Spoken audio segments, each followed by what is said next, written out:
Before we begin, a quick and important disclaimer. The information provided in this video is for educational and entertainment purposes only. It does not constitute legal, financial, or tax advice. Real estate transactions during a divorce are complex and subject to specific state laws and individual circumstances. Viewers are strongly encouraged to consult with qualified legal and financial professionals, such as family law attorneys and tax advisors, before making any decisions related to their specific situation. The examples discussed are based on historical trends and case studies, not individual guarantees. In the United States, we are taught from childhood that the white picket fence is the ultimate symbol of success, stability, and the American dream. But for approximately 689,000 couples every year, that fence becomes a cage, and that dream transforms into a multi-million-dollar liability. Imagine standing in a $700,000 suburban home in Northern Virginia. The kitchen features Taj Mahal quartzite countertops and a Sub-Zero refrigerator. On the surface, it is the pinnacle of domestic achievement. But look closer. One spouse is in the basement, the other is in the master suite, and neither has spoken to the other in 6 months. The mortgage is 30 days past due because they cannot agree on who should pay the bill. This is not just a house. It is a pressurized container of legal, emotional, and financial volatility. Into this high-stakes environment walks a figure that didn't exist in the mainstream consciousness 20 years ago: the divorce real estate agent. They are not there to sell a lifestyle. They are there to liquidate a life. Today, we are conducting a deep-dive masterclass into the cultural and economic emergence of the divorce real estate specialist. This is a niche that has moved from the shadows of the legal system to become a driving force in the American housing market. We are witnessing a shift where the family realtor is being replaced by a neutral, court-appointed, or mutually agreed-upon expert who operates more like a surgical negotiator than a salesperson. If you have ever wondered why some houses sit on the market for 300 days while the neighborhood is booming, or why certain listings seem to have an invisible dark cloud over them, the answers lie within the mechanics of the matrimonial home sale. By the end of this 10-part series, you will understand the intersection of family law and property law, the psychological warfare played out through home inspections, and the specific reasons why a standard real estate approach fails in 90% of high-conflict divorces. We are going to solve the mystery of how billions of dollars in equity are lost every year through simple procedural errors and emotional sabotage, and how the modern divorce agent is attempting to stabilize the American family's largest asset during its greatest moment of crisis. To understand the cultural impact, we must first look at the historical trends of the American home. Post-World War II, the home was viewed as a permanent sanctuary. However, according to historical trends observed over the last 4 decades, the home has transitioned from a sanctuary into a primary investment vehicle. For the average American couple, the equity in their home represents over 60% of their total net worth. When a marriage dissolves, this isn't just a relocation. It is a forced liquidation of the majority of their life's work. The divorce real estate agent has emerged because the stakes have never been higher. In the 1970s, a divorce might have involved a house worth 3 times the annual salary. In 2026, many homes in major U.S. metros are worth 10 to 15 times the average household income. The margin for error has vanished. Case studies from high-conflict jurisdictions like Los Angeles, Miami, and New York show a recurring pattern. When a standard real estate agent, often a friend of one spouse or the person who sold them the home originally, is hired to handle the divorce sale, the process frequently ends in litigation. Why? Because the standard real estate model is built on representation and loyalty to a client. In a divorce, there are 2 clients with diametrically opposed goals. One may want to sell fast to move on. The other may want to delay the sale to keep the children in the school district or out of spite. This creates a triangulation effect where the agent becomes a weapon used by one spouse against the other. The divorce real estate agent, specifically those with designations like the Certified Divorce Real Estate Expert, CDRE, has introduced a new cultural standard: the neutral third party. This is a fundamental shift in the American perception of real estate. We are moving away from the agent as a friend to the agent as a court-integrated professional. The emergence of this role also reflects a significant shift in U.S. demographics, specifically the silver tsunami. Historical data indicates that gray divorce among those aged 50 and older, has doubled since the 1990s. These are couples who have lived in their homes for 30 years. They have massive equity, but they also have deep emotional attachments and, often, a lack of updated knowledge regarding modern digital marketing and home staging. The divorce agent in this context acts as a bridge between the 1980s way of doing business and the high-speed, data-driven market of today, all while navigating the intense grief of a 30-year union ending. Consider the kitchen table negotiation. In a standard sale, a couple sits together and discusses offers. In a divorce sale, the kitchen table is often a battlefield. I have seen case studies where one spouse refuses to sign a closing document because the other spouse chose a specific font on the moving boxes. This sounds like hyperbole, but in the world of high-conflict real estate, small gestures become proxies for the entire failed relationship. The divorce real estate agent must be trained in vulnerability-informed communication. They must understand that when a husband refuses to fix a leaky faucet before an inspection, he isn't necessarily being cheap. He might be exerting the only bit of control he feels he has left in a life that is spiraling out of control. Furthermore, the divorce agent has a unique relationship with the American legal system. In many states, these agents are now being utilized under Rule 706, acting as court-appointed experts. This means they report directly to the judge. This has a profound cultural impact because it moves the sale of a home out of the realm of customer service and into the realm of forensic asset management. The agent is no longer just trying to get the highest price. They are trying to protect the community interest of the marital estate. They are documenting everything: who showed up for the listing appointment, who refused to clear the clutter, and who is sabotaging the lockbox. This documentation often becomes evidence in a family law courtroom. This part of the script is about setting the stage for the true complexity of the issue. We aren't just talking about putting a for sale sign in a yard. We are talking about the intersection of the most desired asset, the home, and the most painful experience, the divorce. The cultural impact is seen in how we now prepare for the unthinkable. We are seeing an increase in prenuptial and postnuptial agreements that specifically name the type of real estate expert to be used in the event of a split. The divorce real estate agent is becoming as standard a part of the American professional landscape as the divorce attorney or the forensic accountant. As we move forward in this series, we will break down the specific war games played in these sales.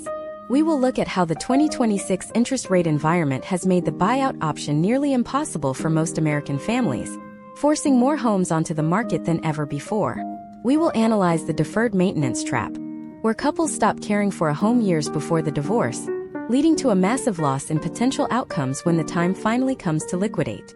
This is a deep dive into the hidden machinery of the U.S. housing market, a side of real estate that most people don't see until they are in the middle of it. We are going to show you how the experts navigate the minefield, protect the equity, and ultimately, how they help families transition from a broken past to a viable financial future. The house is the prize, the house is the weapon, and the divorce real estate agent is the only person standing in the middle of the crossfire. To truly grasp the cultural impact of the divorce real estate agent in 2026, we have to look past the contracts and into the psychological trenches of the American household.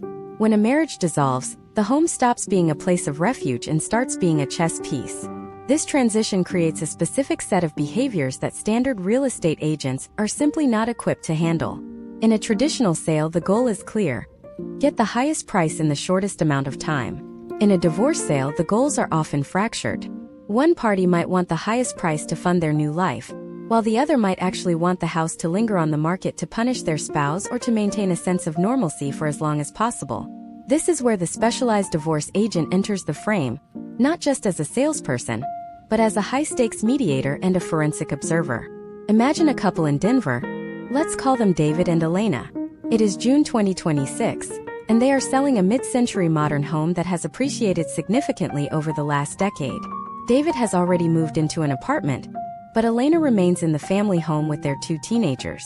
The court has ordered the sale, but Elena is not emotionally ready to leave. This leads to what professionals call passive sabotage. A standard agent would walk in and see a messy house. A divorce real estate agent walks in and sees a strategic defense. Elena might leave the dog's water bowl in the middle of the hallway where buyers trip, or she might keep the temperature at 80 degrees during a heat wave to make the space unbearable for prospective buyers. Historical trends in high-conflict divorces show that these small, seemingly accidental inconveniences can extend a home's time on the market by 40% or more.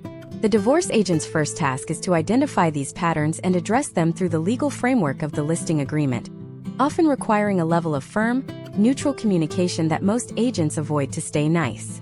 The 2026 economic environment has added a layer of complexity we haven't seen in previous decades.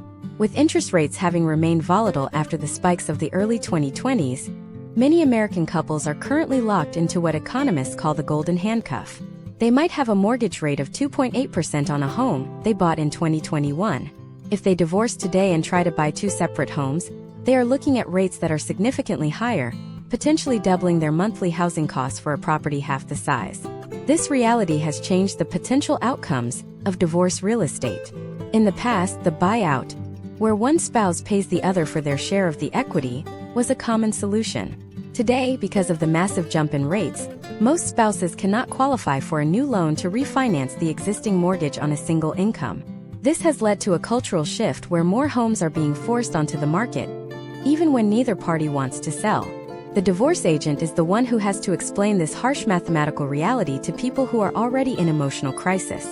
Let's look at a case study from the suburbs of Charlotte, North Carolina. A couple was fighting over the selection of a listing agent. The husband wanted his golfing buddy who does 3 sales a year. The wife wanted her cousin who just got their license. This is a classic tug-of-war scenario.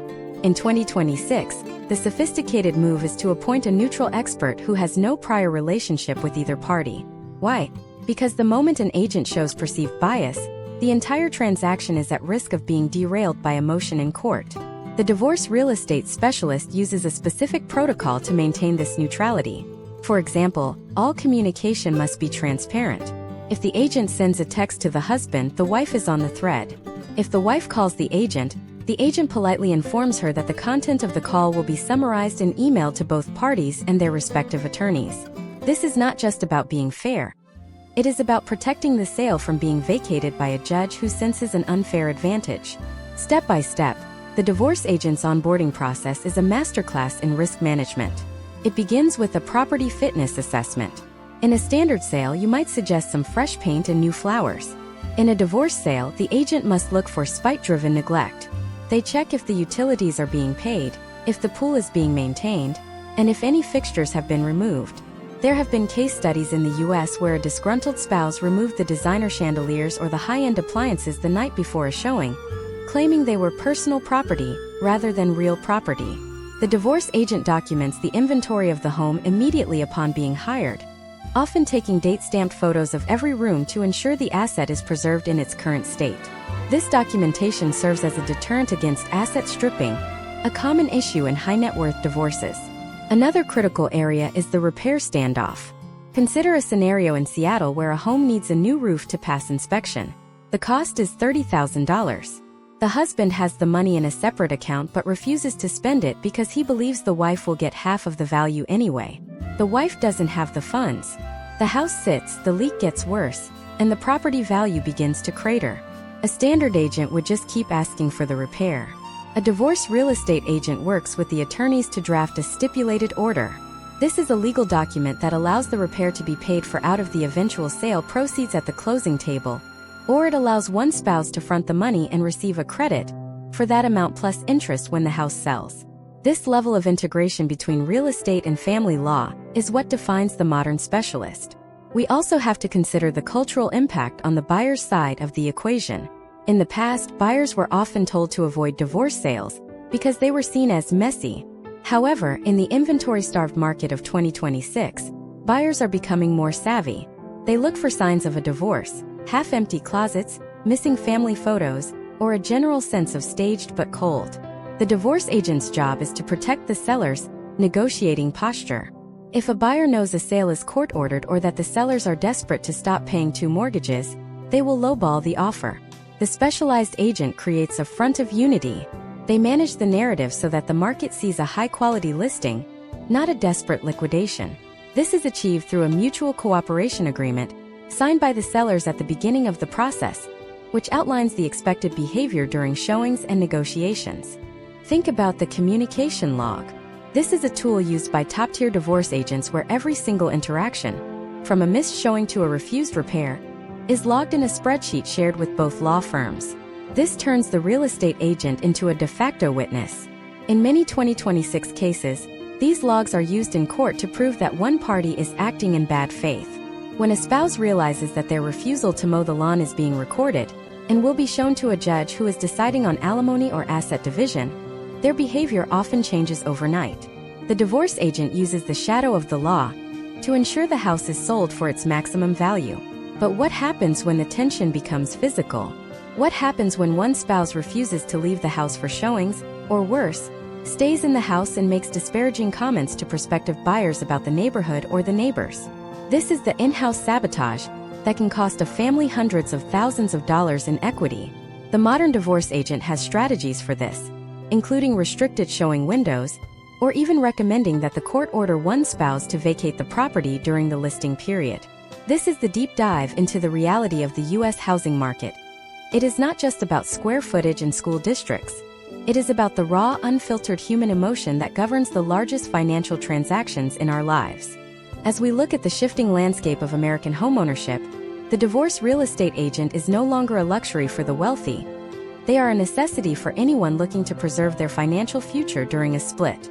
But identifying the problems is only the first step. To truly understand how these sales succeed, we have to look at the gavel and the key. What happens when the legal system takes over the front door? In the next part, we will explore the specific court-ordered sale process, the moments when a judge loses patience, the receiver steps in, and the partition action becomes the nuclear option that no homeowner ever wants to face, but every homeowner needs to understand. When the court takes control, the rules of the game change entirely. To understand the true weight of the gavel in the American real estate market of 2026, we have to examine the mechanism of the court-ordered sale. This is the moment where the illusion of homeownership as a private, autonomous right vanishes. In the United States, when two parties cannot agree on the disposition of their primary residence, the legal system provides a blunt instrument known as a partition action. Historically, this was a remedy used primarily for feuding heirs or business partners, but in the current high-stakes housing market, it has become the primary weapon in the matrimonial arsenal. A partition action is essentially a lawsuit that asks a judge to physically divide the property or, far more commonly in the case of a single-family home, to force its sale and divide the proceeds. This is the nuclear option because it strips both spouses of their control over the timing, the price, and the process of the sale. Imagine a couple in Austin, Texas, in the spring of 2026. Let's call them Marcus and Sarah. They bought a sleek, contemporary home in 2019 for $500,000. Today, that home is worth $950,000. Marcus has been living in the guest house, refusing to leave and refusing to sign a listing agreement because he believes the market will peak in 2027. Sarah, burdened by the carrying costs and the desire for a clean break, files a partition action. Once this process begins, the cultural shift is palpable. The house is no longer Marcus and Sarah's home. It is an asset in the custody of the court. The judge doesn't care about Marcus's market predictions or Sarah's emotional exhaustion. The judge cares about the efficient liquidation of the marital estate. In this scenario, the court often appoints what is known as a receiver or a special master. This is a neutral third party, often a highly specialized divorce real estate agent, who is granted the legal authority to act on behalf of the owners. In 2026, the rise of the professional receiver has changed the landscape of suburban America. These individuals have the power to sign listing agreements, accept offers, and even hire contractors to make necessary repairs, all without the consent of the homeowners. If Marcus refuses to leave for a showing, the receiver can obtain a court order for his removal or have him held in contempt. Case studies from similar high-conflict filings in Travis County show that once a receiver is appointed, the potential outcomes for the homeowners change drastically. The cost of the receiver, often a percentage of the sale price or a high hourly fee, is deducted from the equity, alongside the legal fees for the partition lawsuit itself. Historical trends suggest that a contested partition action can easily sap $50,000 to $100,000 in equity before the house even hits the market.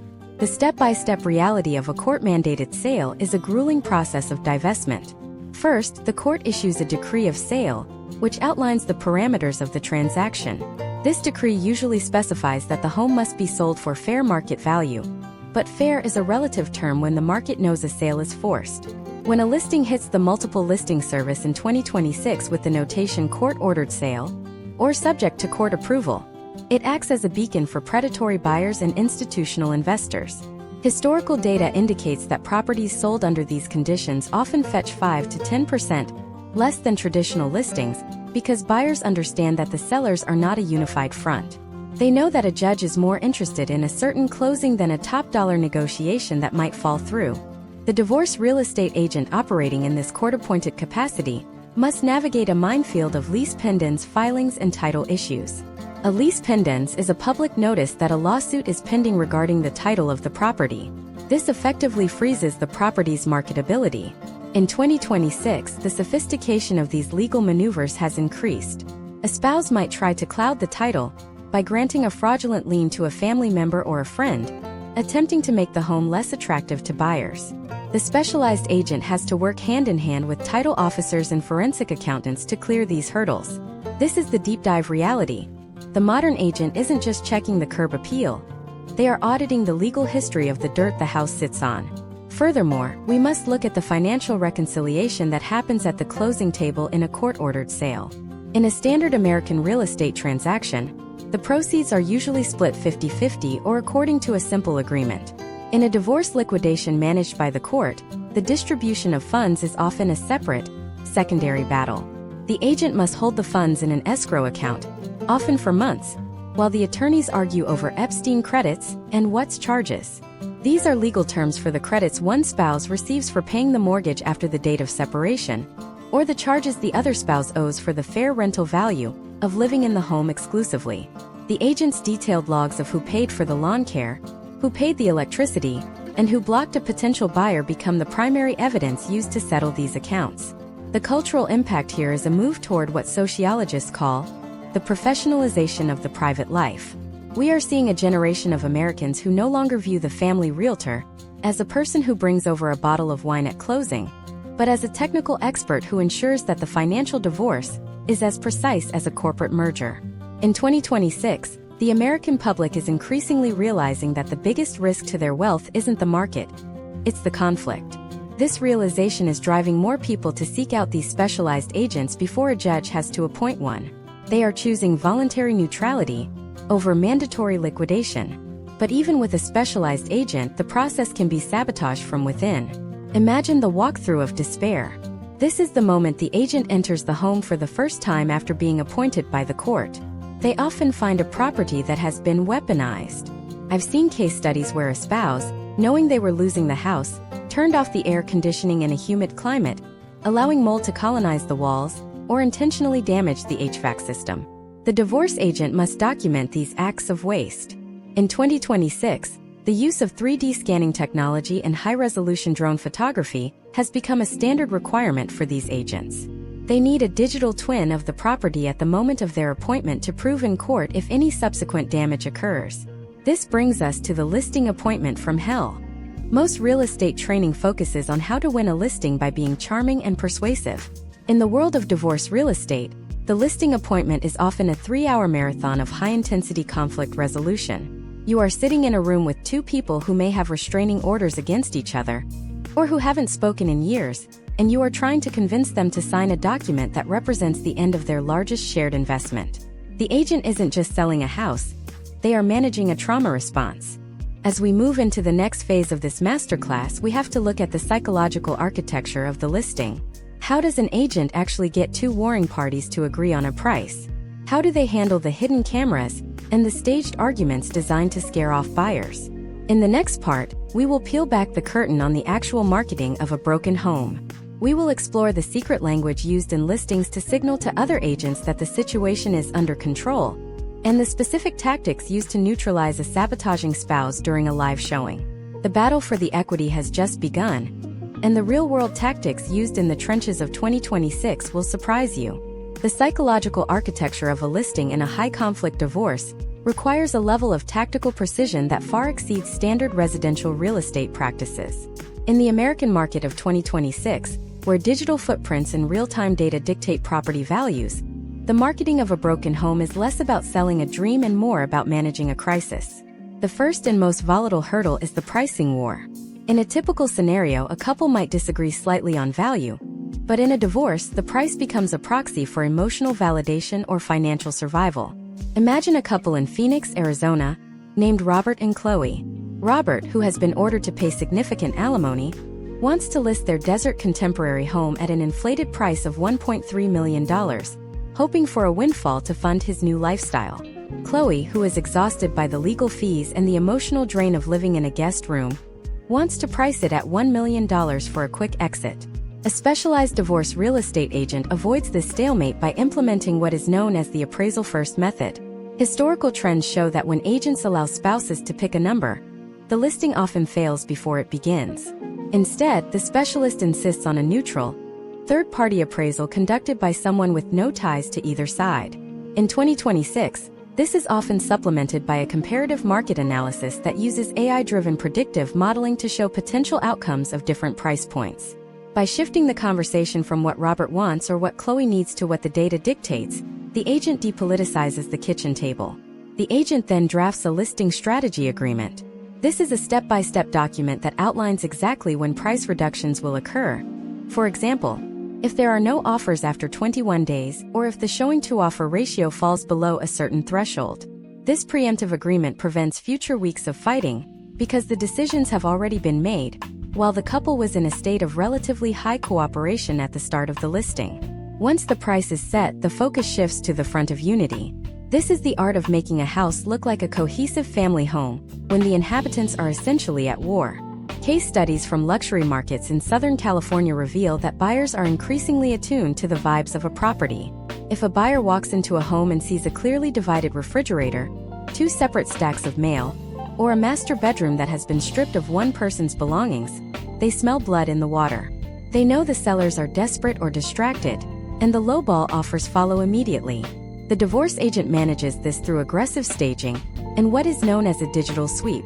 In 2026, almost every U.S. home is a smart home. One of the most common forms of modern sabotage is the use of surveillance technology. Imagine a prospective buyer touring a home in a quiet cul-de-sac. They don't realize that the husband, Robert, is watching them through the Ring doorbell and listening to their conversation via the smart thermostat in the hallway. If he hears the buyer mention they love the house, he might remotely turn the sprinklers on or lock the smart locks to create friction. The specialized agent must perform a digital audit, ensuring that all smart home accounts are either moved to a neutral third-party manager, or that both spouses have identical access with a log of all logins.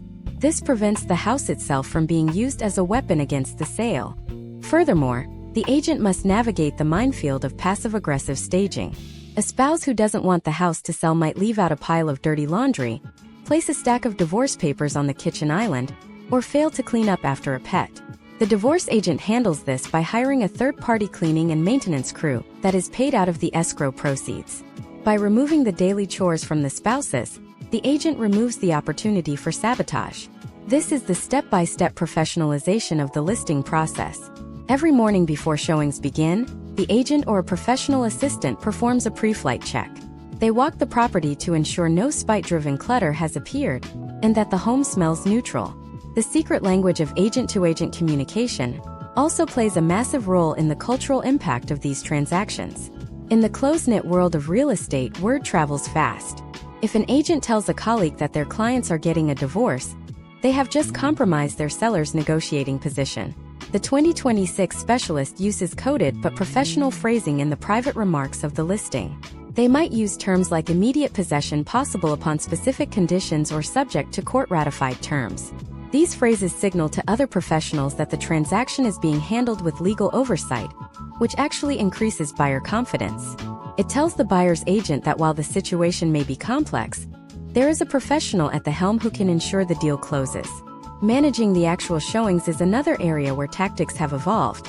In high-conflict cases, the agent might implement restricted showing windows. This means the house is only shown when both spouses are guaranteed to be at work or when the children are at school. This prevents the nightmare scenario of a buyer walking in on a heated argument or finding one spouse sitting in the dark in the living room refusing to leave. A common case study in modern matrimonial sales. The agent creates a buffer zone, often requiring all showings to be accompanied by the listing agent, rather than using a lockbox. This ensures that the agent is there to physically manage the environment and pivot any awkward questions from the buyer. One of the most profound cultural shifts we see in 2026 is the emergence of the divorce listing addendum.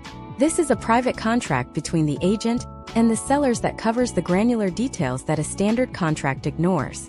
It specifies things like who is responsible for the light bill, who will rake the leaves, and most importantly, how communication will flow. To avoid the he said, she said trap, the agent often utilizes a dedicated communication platform where all messages are recorded and can be exported for court use. If Robert claims he never received the notice for Tuesday's showing, the agent can produce a digital receipt showing exactly when he opened the notification. This accountability reduces the incentive for sabotage, because the potential outcomes include being held in contempt of a court order. As we look deeper into the mechanics of these sales, we see that the agent is also protecting the property from the buyers themselves. In 2026, there is a class of investors known as divorce chasers who specifically look for signs of domestic strife to find distressed equity. They look at public records for lease pendants filings, and then cross-reference them with new listings. The divorce agent's job is to create a fortress around the property's value, ensuring that the market sees a pristine, professionally managed asset rather than a fire sale. They do this by preparing a comprehensive property disclosure package in advance, leaving no room for a buyer to use a home inspection as a tool to grind down the price.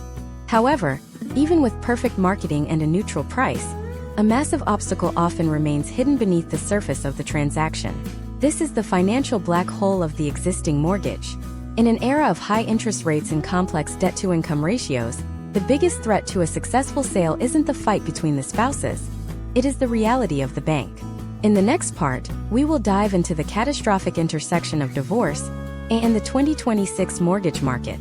We will explore the trap of the non-assumable loan, the danger of the quitclaim deed, and why thousands of Americans are finding themselves legally divorced but financially shackled to their ex-spouses for decades.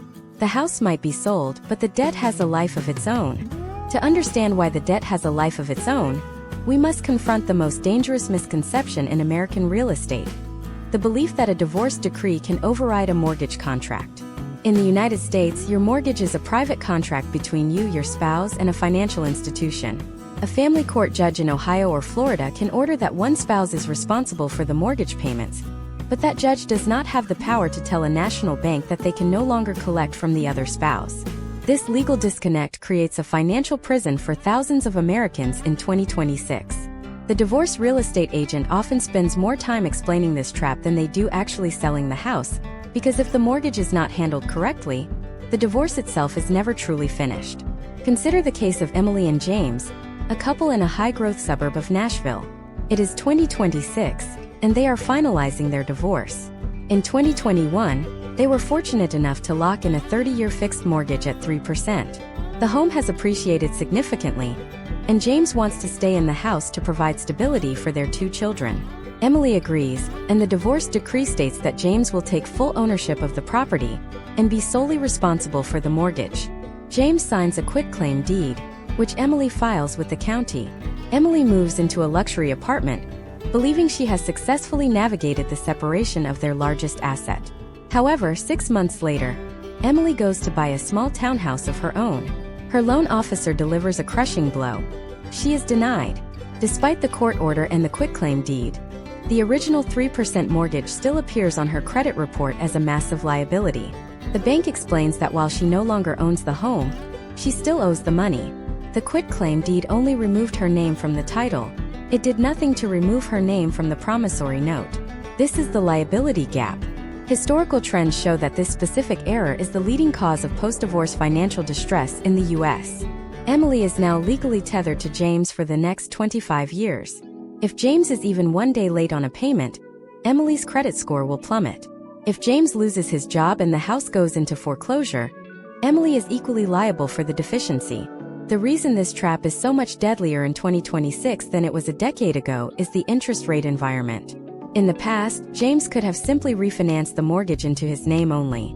But in 2026, refinancing would mean trading that 3% rate for a current market rate that might be 6 or 7%. This would increase the monthly payment by over $1,000, a cost James cannot afford on a single income.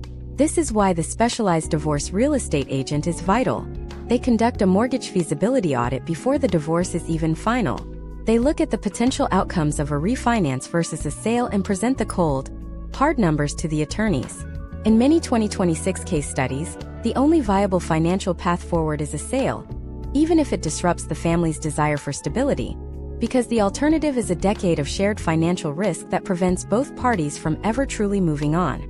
Imagine if Emily had consulted a divorce real estate specialist first. The agent would have identified that the loan was non-assumable. Most conventional mortgages in the United States contain a due on sale clause, which means that as soon as the title is transferred, even between spouses, the bank has the right to demand the full balance of the loan immediately. While banks often overlook this during a divorce if payments are being made, the risk remains. The specialist would have guided Emily and James through the process of a qualified assumption, if they had a government-backed loan like an FHA or VA loan. But even then, the process is grueling. A VA loan assumption, for instance, might require James to have his own veteran eligibility, or Emily might have to leave her entitlement tied to the house, preventing her from using a VA loan for her next purchase. The step-by-step detail of these loan types is where most standard agents fail their clients, leading to catastrophic long-term consequences. Furthermore, we must look at the psychological toll of the joint debt. When a house is sold in a divorce, the debt is extinguished at the closing table. The divorce real estate agent facilitates this clean break.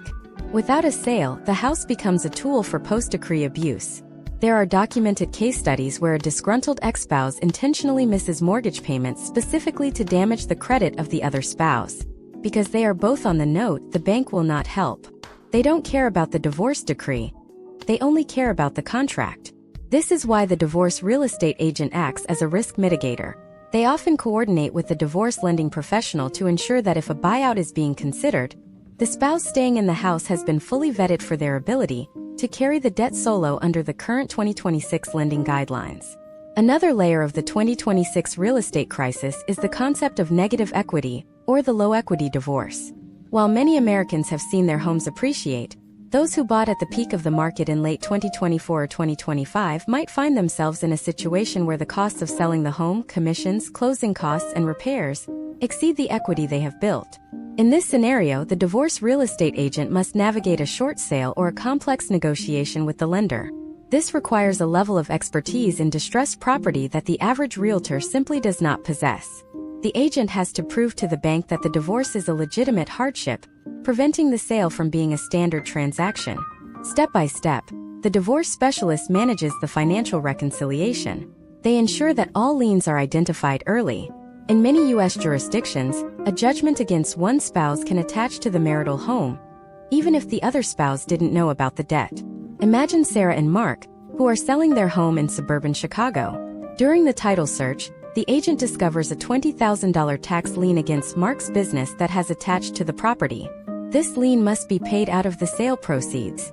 If the agent hadn't caught this early, the closing would have collapsed, leading to thousands of dollars in wasted legal fees and a potential breach of contract lawsuit from the buyer. The divorce agent performs a preliminary title pull the moment they are hired, ensuring there are no surprises that could derail the liquidation of the asset. The cultural impact of this specialized knowledge is a shift in how the U.S. public views the home during a crisis. We are moving away from the idea that the house is a safe haven and toward a more realistic understanding that the house is a complex financial instrument. The divorce real estate agent is the technician who understands the wiring. They know that a quitclaim deed without a mortgage release is like a car without a steering wheel. It looks fine, but you have no control over where it's going. They provide the roadmap for a true exit strategy, ensuring that when the moving trucks pull away, the financial ties are truly severed. But as we solve the problem of the mortgage, a new and perhaps even more volatile issue arises: the contents of the house. While the structure is worth hundreds of thousands, the things inside, the furniture, the art, the memories, often become the ultimate stumbling block. How does a professional agent handle a house where the sellers have literally drawn lines down the middle of the carpet with masking tape? In the next part, we will explore the battle of the personal property. We will look at how the divorce real estate agent manages the total liquidation of a lifestyle, from the high-end appliances to the family dog, and the specific strategies used to prevent the small stuff from killing the big deal. The house is empty, but the war is far from over. When the physical walls of the house are finally slated for sale, the conflict often descends into a more granular, more intimate battleground: the contents of the home. In the American real estate landscape of 2026, the distinction between real property and personal property has become a front line of psychological warfare. While the house represents the equity, the items inside represent the memories, the identity, and frequently, the last remaining leverage one spouse has over the other. This is the moment where the divorce real estate agent transitions from a market expert into a logistics commander. To an outsider, fighting over a 10-year-old sofa or a set of mismatched silverware seems irrational. But in high-conflict scenarios, these objects are the last pieces of the life being liquidated. The agent's job is to ensure that the battle over the blender doesn't destroy the million-dollar closing. Imagine a high-end suburban home in Scottsdale, Arizona, in June 2026. The owners, let's call them Kevin and Lisa, have agreed to the sale price, the inspections are clear, and the closing is set for Friday.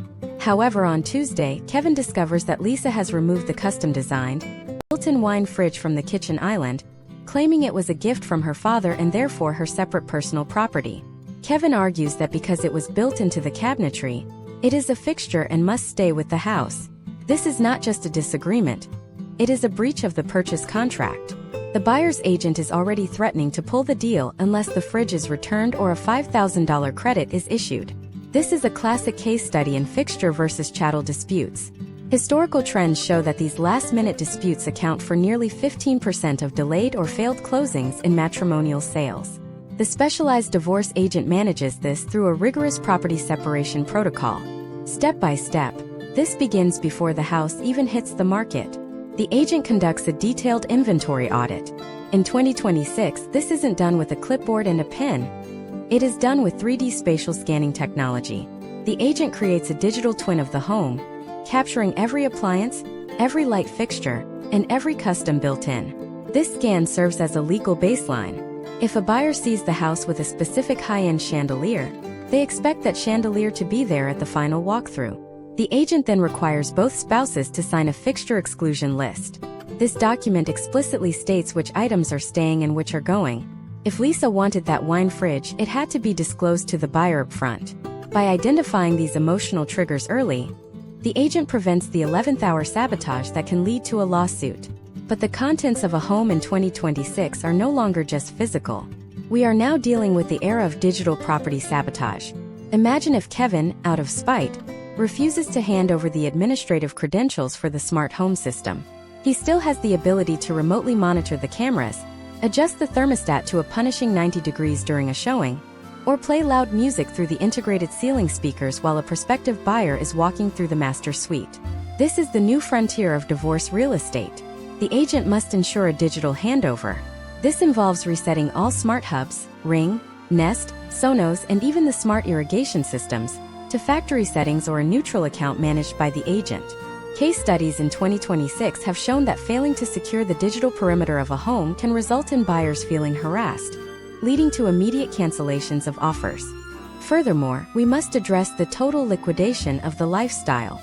When a house is sold in a divorce, it is rarely just a move. It is a purge. The agent often has to coordinate with estate sale professionals and junk removal services while navigating the differing timelines of the two spouses. Consider a scenario where one spouse has moved out and the other is left to deal with 20 years of accumulated clutter. The spouse who stayed often feels like they are doing all the work, while the spouse who left feels like they are being locked out of their own history. The divorce real estate agent acts as the buffer, scheduling no-contact pickup days. These are specific windows where the non-resident spouse can come to the property with a moving truck, but only while the resident spouse is away and the agent is present to supervise. This prevents the physical altercations that historical trends suggest are most likely to occur during the division of personal property. Then there is the issue of the sentimental anchor. This is an item of relatively low financial value, but high emotional weight that one party uses to stall the entire process. It might be a collection of vinyl records, a specific piece of artwork, or even the family's holiday decorations. I've seen cases where a $2 million deal in Silicon Valley was held up because the parties couldn't agree on who got to keep a specific patio furniture set. The divorce agent handles this by implementing a binding arbitration clause for personal property within the listing agreement. If a dispute over an item lasts more than 48 hours, the item is either sold at an estate sale with the proceeds split, or it is moved to a neutral storage facility at the expense of both parties until the court decides. When the costs of storage and lawyers begin to exceed the value of the item, most spouses find a way to compromise.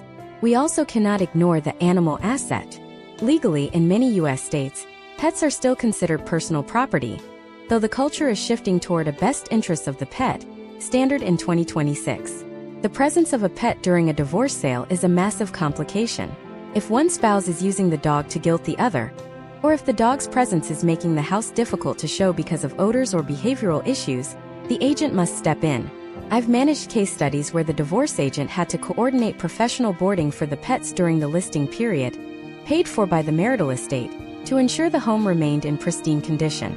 This is the level of granular management that a standard agent simply won't provide, but it is essential for protecting the equity. Step by step, the agent also manages the final clean out. In a traditional sale, the sellers are expected to leave the home broom clean. In a divorce, broom clean is often interpreted very differently by two people who are barely speaking. One spouse might leave the garage full of old tires and paint cans as a final gift to their ex. The agent prevents this by hiring a professional deep cleaning crew and a hauling service as a mandatory part of the closing costs. By taking the physical labor out of the hands of the warring parties, the agent ensures that the buyer receives the property in the condition promised, avoiding the final walkthrough disaster that leads to escrow holdbacks or litigation. As we look at the empty rooms of a successfully liquidated home, it's easy to think the hard part is over. The house is sold, the stuff is gone, and the keys have been handed over. But for many American couples in 2026, the real shock comes 30 days later when they meet with their accountants. The IRS does not care about the emotional trauma of the divorce. They only care about the capital gains. In the next part, we will dive into the tax trap of the 2026 divorce seller. We will explore how the primary residence exclusion works and how it fails when one spouse has already moved out. We will look at the phantom income that can trigger a massive tax bill and the specific strategies used by elite agents to ensure that the government doesn't become the biggest beneficiary of your breakup. The equity you fought so hard for might be at risk in ways you haven't even considered. The Internal Revenue Service is the silent, uninvited partner in every American divorce. While you and your spouse are debating over who gets the dining room table, the federal government is watching your home equity with clinical precision. In the U.S. real estate market of 2026, the tax implications of selling a marital home have reached a level of complexity that can effectively strip a family of 30 to 40% of their net worth, if the timing is off by even a single day. This is the tax trap, and the specialized divorce real estate agent is often the only person in the room who understands how to navigate the intersection of IRS Section 121 and a family court order. To the IRS, divorce is not a tragedy. It is a series of taxable events. Imagine a couple in suburban New Jersey. Let us call them Michael and Jennifer. They bought their home in 2012 for $400,000. By 2026, thanks to the aggressive appreciation in the Northeast Corridor, the home is valued at $1.2 million. That is a gain of $800,000. Under standard U.S. tax law, specifically IRS Section 121, a married couple filing jointly can exclude up to $500,000 of gain from their income, provided they have lived in the home for 2 of the last 5 years. For Michael and Jennifer, this means only $300,000 of their gain would be subject to capital gains tax. However, the moment they sign their divorce decree and change their filing status to single, that $500,000 exclusion vanishes. As individuals, they each only have a $250,000 exclusion. Here is where the deep dive math becomes a nightmare. If Michael moves out in 2024 when the separation begins, and the house does not sell until late 2026, Michael may no longer meet the residency requirement. The IRS requires that you live in the home as your principal residence for at least 24 months out of the 5 years leading up to the sale. If Michael is out of the house for more than 3 years, he could potentially lose his $250,000 exclusion entirely.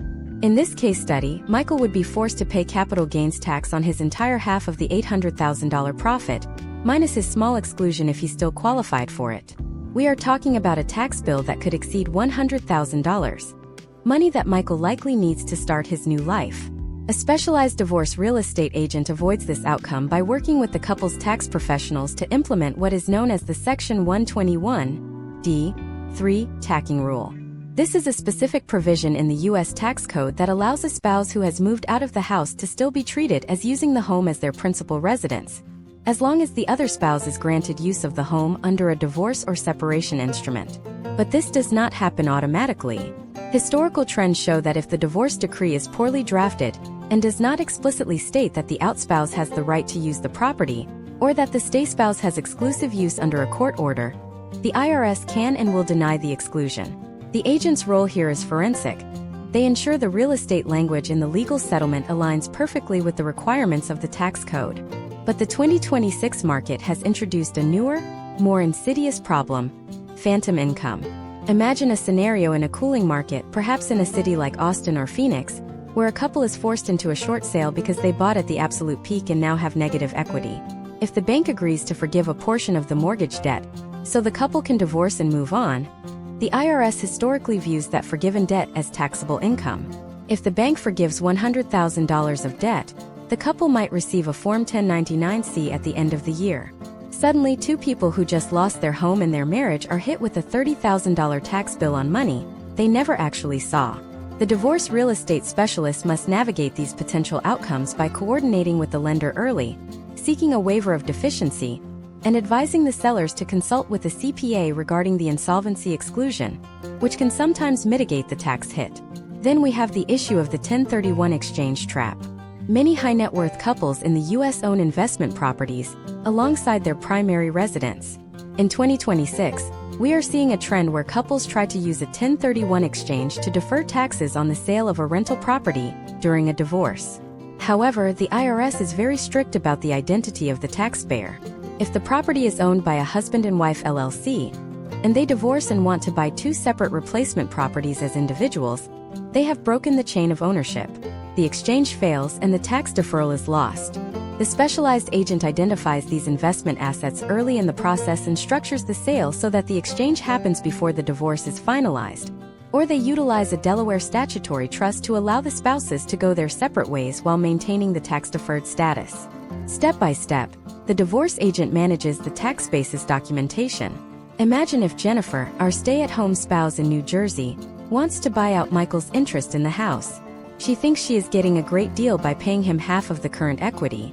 But the agent asks for the original purchase documents and receipts for every capital improvement made since 2012. Why? Because when Jennifer eventually sells the house years from now, her tax basis will be the original $400,000 they paid in 2012, not the $1.2 million value at the time of the divorce. By buying Michael out, Jennifer is also buying his future tax liability. If she doesn't account for that future capital gains tax during the divorce negotiations, she is essentially overpaying him by tens of thousands of dollars. The divorce real estate specialist ensures that the net equity, the money left after taxes, commissions, and fees, is the number being discussed at the negotiating table, not the gross equity. The cultural impact of this is a more sophisticated, financially literate U.S. public. Americans are starting to realize that the person they hire to sell their house needs to understand more than just curb appeal and social media marketing. They need an expert who can sit down with a forensic accountant and understand a Schedule K-1 or a 1099-S. We are moving toward a model where the real estate agent is a core member of the legal and financial team. In the 2026 landscape, ignoring the tax implications of a divorce sale is the equivalent of leaving a suitcase full of cash on the sidewalk and walking away. However, as we secure the financial perimeter and satisfy the IRS, the most emotional and volatile variable of all remains: the children. In the United States, the school district is often the primary driver of home value. But in a divorce, the house becomes the anchor in a custody battle that can paralyze a sale for years. What happens when a judge orders a house to be sold, but one parent claims it will cause irreparable trauma to the children? How does a real estate agent navigate a listing where the kids have been told that the agent is the person taking their home away? In the next part, we will explore the intersection of real estate and child custody. We will look at the deferred sale, or burdenisting arrangements that are trending in 2026, and the specific strategies used to protect the sanity of the children while still protecting the value of the asset. The battle for the equity is over, but the battle for the bedroom has just begun. In the American legal system of 2026, the house is rarely just an asset when children are involved. It is a psychological fortress. This is the moment where the divorce real estate agent must navigate the most complex emotional architecture of the entire transaction: the intersection of property rights and parental guilt. In the United States, the presiding principle in family court is the best interests of the child, and in 2026, that principle is being used to reinvent how we sell homes. The battle for the bedroom is not just about who sleeps where.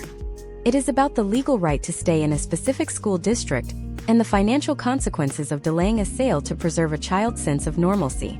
Imagine a scenario in a suburb of Chicago. Let us call the parents Jason and Amanda. It is April 2026. They have 3 children, the oldest of whom is a junior in high school. Amanda wants to stay in the home until the daughter graduates in June 2027. Jason, who is currently renting a 1-bedroom apartment and struggling to cover both his rent and half the mortgage on the family home, needs his equity now to move on with his life. This conflict often leads to what is known in various U.S. jurisdictions as a deferred sale of home order, sometimes historically referred to as a Duke order in California. This is a court-mandated delay of the sale to minimize the impact of the divorce on the children. For a specialized divorce real estate agent, a deferred sale is a minefield of potential outcomes. When a judge orders that Amanda can stay in the house for another 14 months, the agent is essentially appointed as a future trustee of the asset. The agent's job during this period is to conduct what we call equity preservation check-ins. Historical trends show that when one spouse is granted exclusive use of a home they no longer fully own, the motivation to maintain that home often evaporates. Why should Amanda spend $5,000 on a new furnace if she is being forced to sell the house in a year and give half the profit to Jason? The specialized agent establishes a maintenance schedule that is integrated into the court order. This schedule specifies that any major repair over a certain dollar amount must be split, and the agent acts as the inspector to ensure the home's value does not crater before it finally hits the market in 2027. Beyond deferred sales, 2026 has seen a massive surge in a trend called birdnesting. Imagine if the children never move. Instead, the children stay in the family home full-time, and Jason and Amanda rotate in and out according to the custody schedule. When it is Jason's week, he lives in the house and Amanda stays in a small separate apartment. When it is Amanda's week, they swap.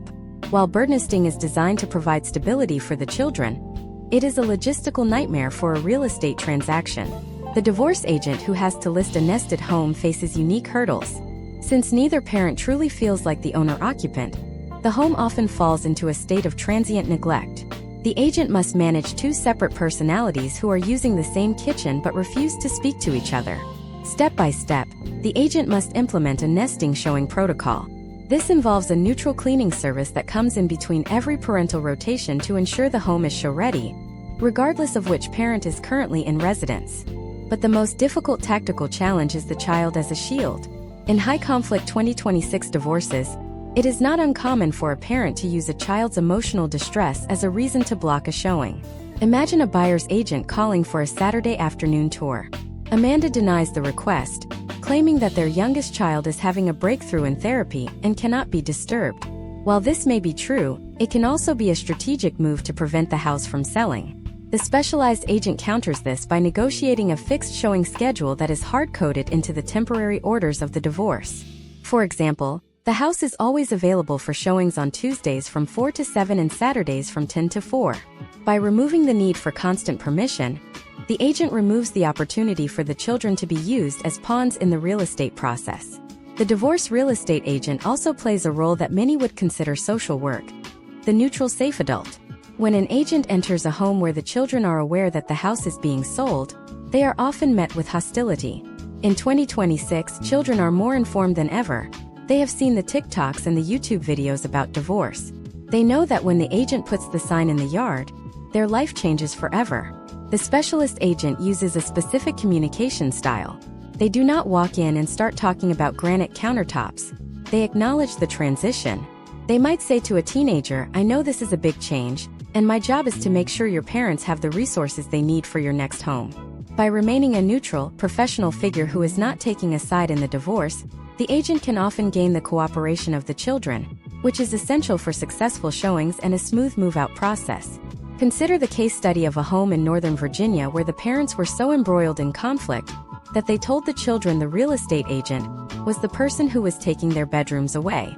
The agent arrived for a showing to find that the children had taped posters to their doors that read, "Do not buy this house. Our dad is being mean to our mom." A standard agent would have panicked. A specialized divorce agent, however, had already prepared for this. The agent had previously secured a court-ordered staging agreement that prohibited any disparaging signs or materials from being visible during showings. Because the agent had documented the incident, they were able to provide the evidence to the attorneys, which led to a stern warning from the judge. This is the deep dive reality of these transactions.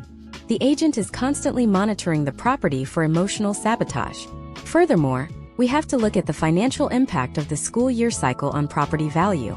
In the United States, the peak selling season historically aligns with the end of the school year. However, in a divorce, the timing is rarely optimal. If a couple splits in November, waiting until June to sell might mean the difference of $50,000 in equity. The divorce agent must present a data-driven potential outcomes analysis to the court. They show the judge that selling in a thin winter market while trying to keep the kids in the house might result in a lower price that ultimately hurts the children's long-term financial security, more than a mid-year move would.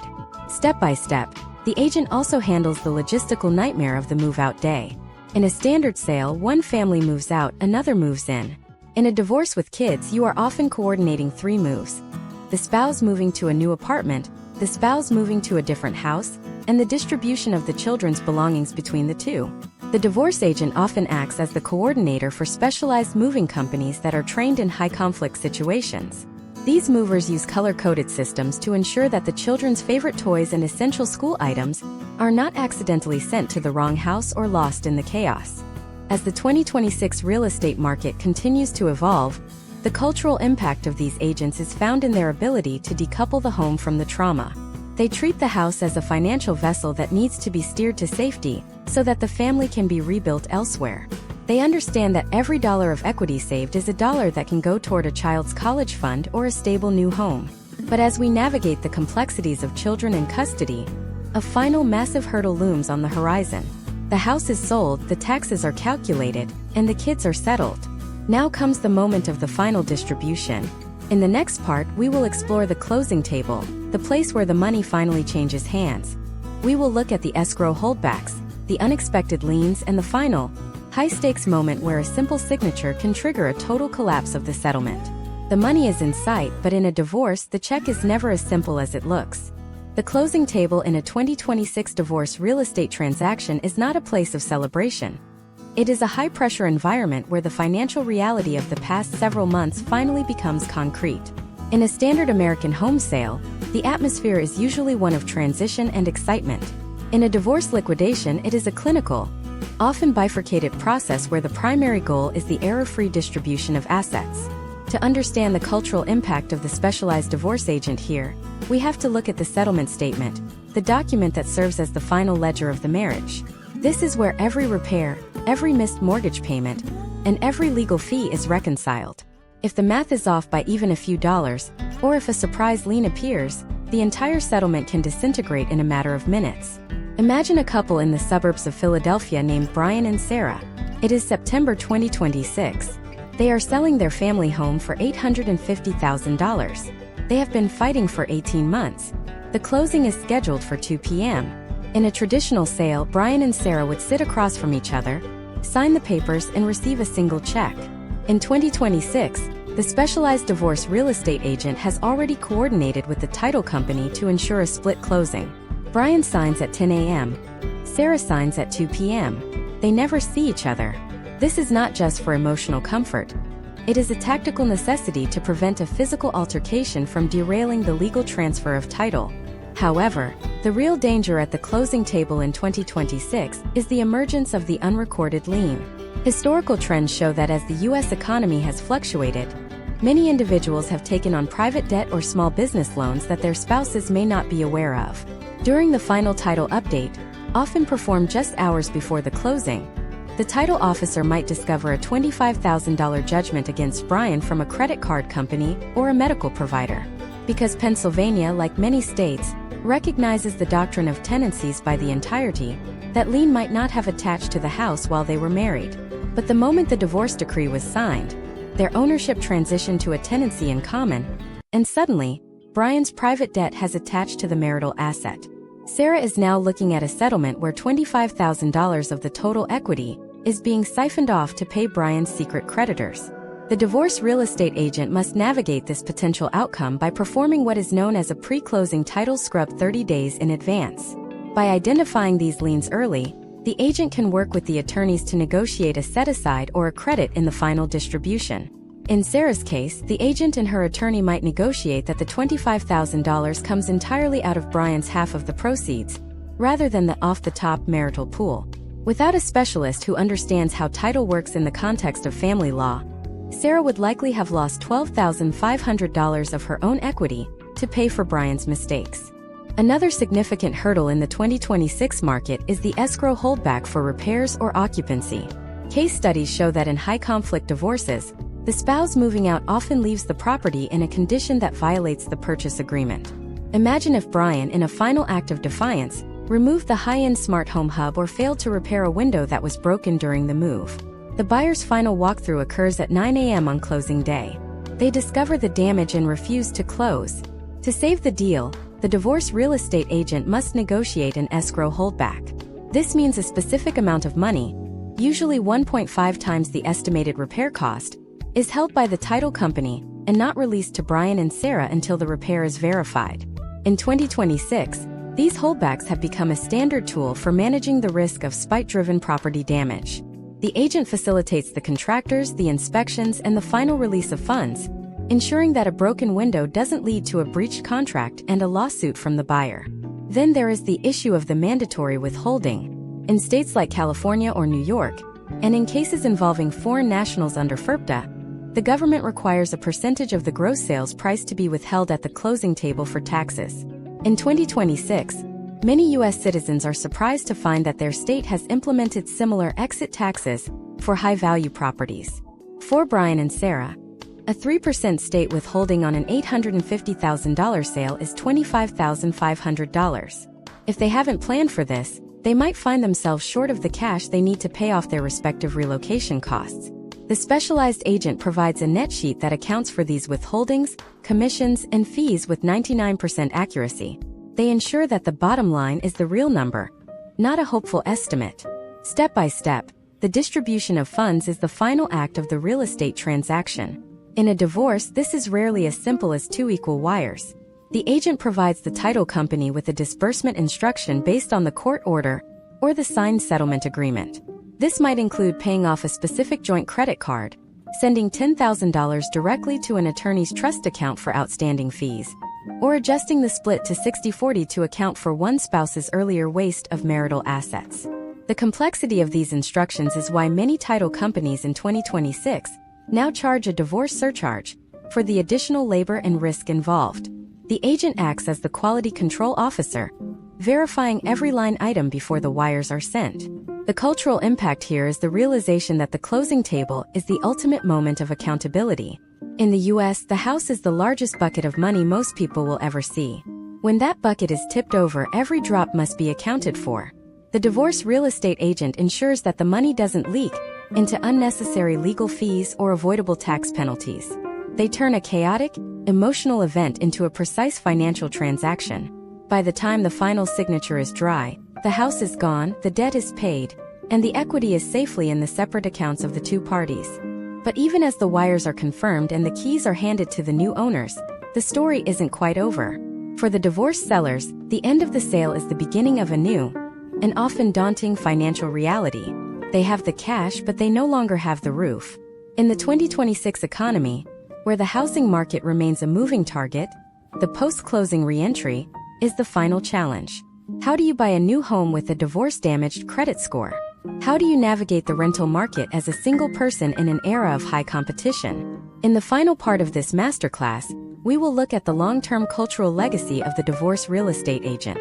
We will explore the survival guide for the day after, the specific steps for rebuilding your housing profile, and the surprising way that a successful divorce sale can actually set you up for a stronger financial future than the marriage ever could. The closing was the end of the war, but now it is time to win the peace. Winning the peace in the 2026 American housing market requires a radical shift in perspective. For many, the day after the wires hit their separate accounts is the first day in a decade they have truly been the sole masters of their financial destiny. However, the cultural impact of the divorce real estate agent extends far beyond the sale of the four walls. It is about the transition into what sociologists are calling the era of the individual estate. In the United States, we have historically tied adulthood and success to the joint household model. When that model breaks, many individuals feel they have failed the American dream. But the reality in 2026 is that a properly managed divorce liquidation often provides the liquidity necessary for a more stable, sustainable, and personalized version of that dream. Imagine a man named Daniel in San Diego. It is late 2026, and his divorce was finalized 3 months ago. The family home, a high-maintenance property in La Jolla, was sold by a specialized divorce agent who managed to navigate a high-conflict listing and secure $700,000 in net equity, split equally between Daniel and his ex-wife. Daniel now has $350,000 in cash, but his credit score has taken a hit. During the 18 months of the divorce proceedings, a few joint credit card payments were missed, and the high utilization of his solo accounts while he was paying for both an apartment and a portion of the mortgage has dropped his score from a 780 to a 640. Step by step, Daniel's re-entry into the market begins with credit rehabilitation. Historical trends in 2026 show that the divorce dip in credit scores is temporary, provided the debt was settled at the closing table. The first thing a specialized agent advises is a forensic audit of the credit report to ensure all joint accounts are marked as closed.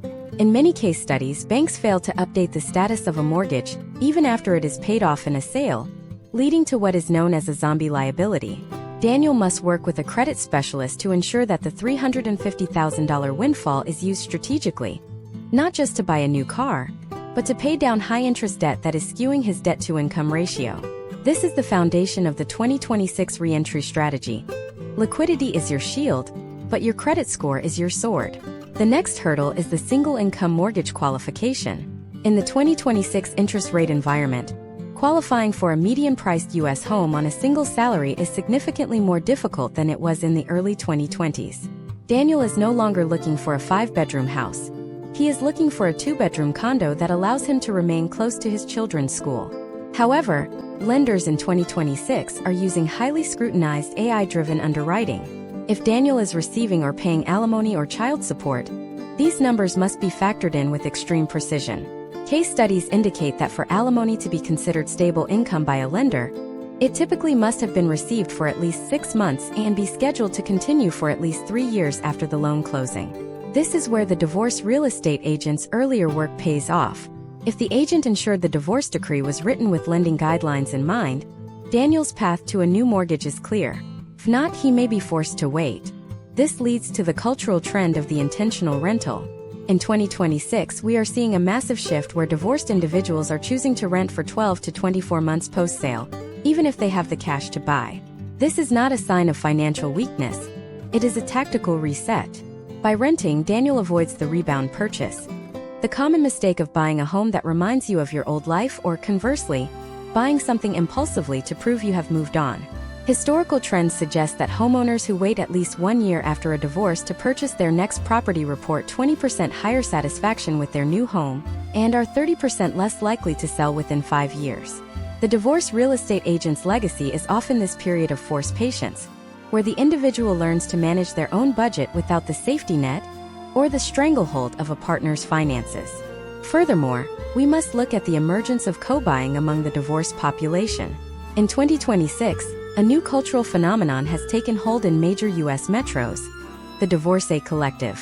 This involves 2 or more divorced individuals, often with children, using their respective equity from their previous marital homes to co-purchase a larger, multi-generational style property. This allows them to maintain a higher standard of living, share childcare responsibilities, and enter a better school district than they could afford on a single income. The specialized agent is now seeing a rise in requests for split title, or tenants in common arrangements for these types of unconventional households. This is the ultimate cultural impact. The divorce real estate agent is helping to redefine what an American family home actually looks like. But what about the silver tsunami participants we discussed earlier? Consider a woman named Sophia in Florida. She is 65, recently divorced after 40 years, and has just sold the family estate. For Sophia, the re-entry is about security and legacy. She is moving into a lifestyle community where she can age in place. Her potential outcomes are far more focused on tax sheltering her equity and ensuring she doesn't outlive her assets. The divorce agent coordinates with her estate planner to ensure that the title of her new home is held in a living trust, preventing the need for a future probate and protecting the asset for her grandchildren. For Sophia, the divorce wasn't the end of her life. It was the beginning of her solo act, and the house she buys now is the stage for that act. Step by step, the cultural shift is moving toward vulnerability-informed real estate. We are seeing the U.S. public demand that their agents be more than just salespeople. They want advocates who understand the trauma of the move-out, the technicality of the tax code, and the reality of the 2026 economy. This series has been a masterclass in why this niche has become one of the most respected and necessary sectors of the American economy. We have moved from the stigma of the split to the strategy of the transition. As we conclude this deep dive, it is important to realize that the story of the divorce real estate agent is actually the story of American resilience. It is the story of how we take something that is broken, a marriage, a household, a financial unit, and we use professional expertise to dismantle it safely so that it can be rebuilt into something stronger. The house is the prize, yes, but the peace of mind that comes from a clean, fair, and expert-led liquidation is the true wealth. In 2026, we no longer view divorce real estate as a dark side of the industry. We view it as the bright line where professional competence meets human empathy. You now have the framework to understand how the billions of dollars in marital equity are managed every year in the United States. You understand the why behind the court orders, the how behind the tax exclusions, and the who behind the specialized agents fighting in the trenches. But as the housing market continues to shift and the definition of the American family continues to evolve, new challenges are already appearing on the horizon. What happens when the great wealth transfer meets the great divorcification? How will the next generation of homeowners handle the inheritance of divorced property? In our next series, we will step outside the realm of the individual home and look at the massive institutional shifts occurring in U.S. real estate. We will explore the rise of single-family rental empires and how they are targeting the very divorced individuals we've discussed today. The battle for your home isn't just happening in the courtroom, it's happening in the boardroom. If you thought the divorce agent was your only hurdle, wait until you see who is waiting to be your next landlord. The era of the individual estate is here, but the competition for the dirt beneath your feet is more intense than ever. Stay tuned for our next deep dive into the corporate takeover of the American neighborhood.